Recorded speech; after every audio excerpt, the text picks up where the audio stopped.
J'étais un peu surprise par la proposition. Je me suis demandé si j'étais vraiment la bonne personne. Et puis j'ai songé que pendant toute ma carrière, j'avais été confrontée aux questions de déontologie, que je m'étais intéressée à l'éthique, à une forme particulière d'éthique, la bioéthique, et cela depuis 35 ans déjà, parce que j'avais été rapporteure générale du premier rapport fait par le Conseil d'État en matière de bioéthique, de l'éthique au droit, et qui a un peu fondé les principes qui ensuite ont été repris par la loi.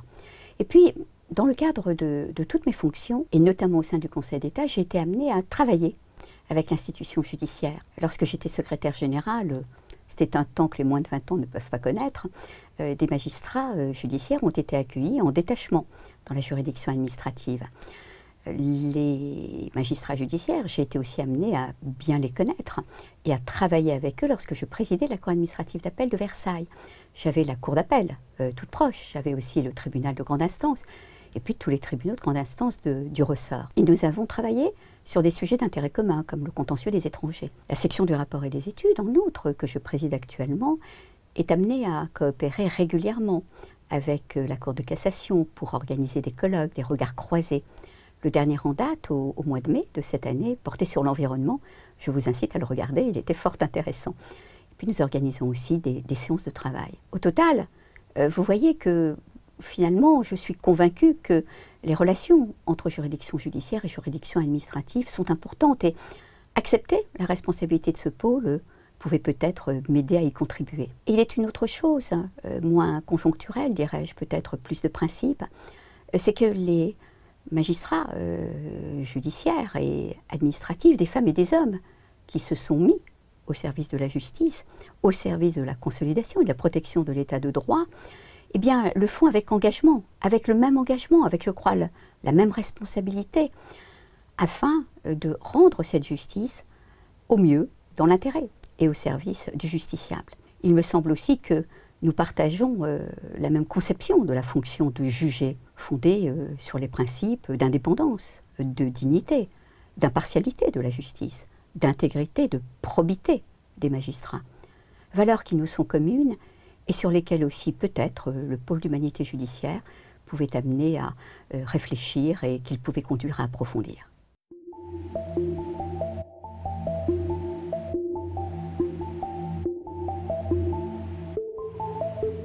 Alors, beaucoup est déjà fait, je veux le souligner. Il ne s'agit pas pour nous de refonder, il s'agit peut-être d'approfondir ou de diversifier. La première idée, pour moi essentielle, ce sont les regards croisés entre magistrats judiciaires et magistrats administratifs d'une part, qu'il faut encore développer, entre magistrats et autres professionnels du droit, les avocats tout particulièrement, afin qu'il puisse y avoir partage sur l'éthique, sur la déontologie professionnelle.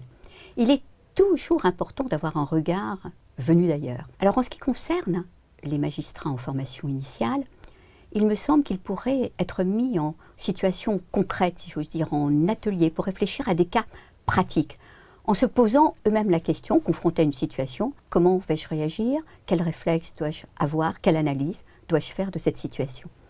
Et en ce qui concerne les magistrats en formation continue, je crois que le partage d'expériences, là, et la prise de distance, peut-être par rapport à des expériences qu'ils ont vécues, pourrait être très utile. Et puis, il est une autre dimension, quand je disais que le regard venu d'ailleurs est important et intéressant, il est une autre dimension essentielle à mes yeux que nous allons essayer d'intégrer autant que faire se peut, en ces temps de Covid et autres, c'est la dimension internationale, la dimension comparée. Car il est toujours intéressant vraiment de savoir et de regarder comment les autres, au-delà des frontières, sont confrontés à ces problèmes qui sont des problèmes communs, je n'ose dire universels, et quelles réponses ils y apportent.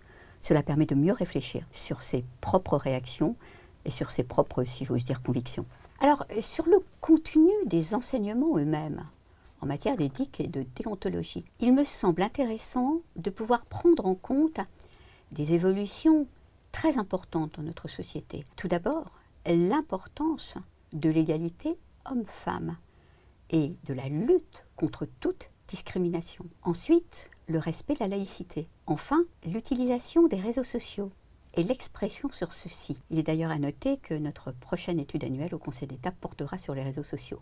Voilà quelques pistes, il y en a sans doute d'autres, mais je voulais au moins mentionner celle-ci en termes de croisement, si j'ose dire, de grille de lecture supplémentaire des responsabilités éthiques et déontologiques.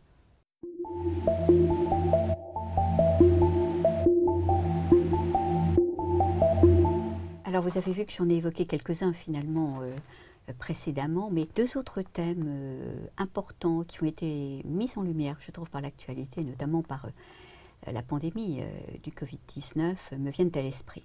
Tout d'abord, la confiance dans le juge qu'ont nos concitoyens, et donc les moyens que doit mettre en œuvre le juge pour inspirer cette confiance et pour la conserver. Ils sont nombreux et divers. Il y a bien sûr la conduite de l'audience à travers la procédure du contradictoire. Il y a aussi la célérité des jugements. Il y a la lisibilité de ces jugements à travers leur rédaction, leur motivation. Il y a la communication que l'on peut faire sur les jugements, sur les décisions, car ils sont complexes. Il y a aussi leur effectivité, car aussi bonne soit la justice, si elle n'est pas appliquée, qu'en reste-t-il? Il y a évidemment aussi la prévention des conflits d'intérêts. Tout cela, ce sont des moyens de créer la confiance, de la garder, de la maintenir, et ça me semble essentiel. Et le deuxième thème, ça ne vous surprendra pas, c'est évidemment toute l'importance et l'intrusion, si j'ose dire aussi, à la fois des nouvelles technologies en matière de justice. Je pense à l'open data,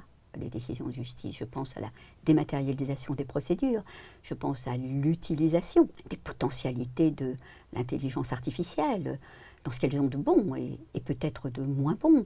Je pense à la justice productive, je pense également à la possibilité, nous l'avons vu en temps de Covid, d'organiser des audiences en visioconférence.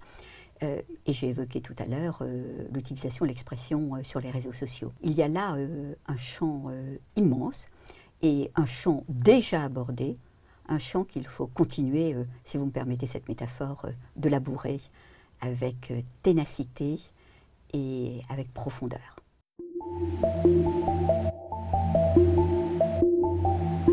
Mesdames et messieurs, vous commencez aujourd'hui votre formation d'élève magistrat à l'École nationale de la magistrature. C'est parce que vous avez une belle vocation. Vous avez fait le choix de rendre la justice. Vous mesurerez très vite, dès vos premiers stages, que rendre la justice est une responsabilité importante, j'allais dire immense.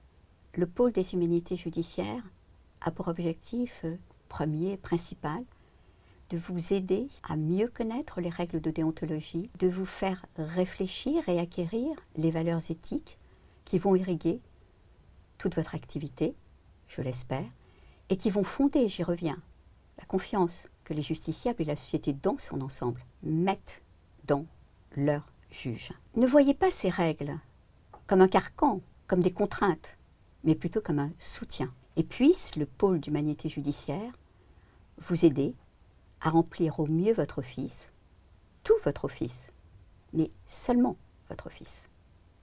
Bon courage pour tout.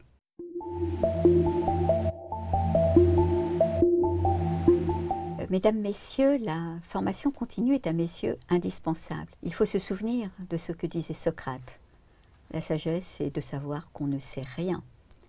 La formation continue peut être le moment opportun, le bon vecteur, pour prendre un peu de hauteur, sinon de distance, par rapport à l'exercice quotidien, souvent lourd, je le sais, de votre métier. Il s'agit de partager vos expériences, il s'agit de partager vos questionnements. Le pôle humanité judiciaire souhaite vous aider à réfléchir encore plus aux enjeux et aux défis auxquels est confrontée la justice aujourd'hui, et peut-être à encore mieux définir quel doit être l'office du juge dans la cité, l'office du juge en tant que régulateur des relations sociales, car c'est aussi, vous le savez, une des missions de la justice.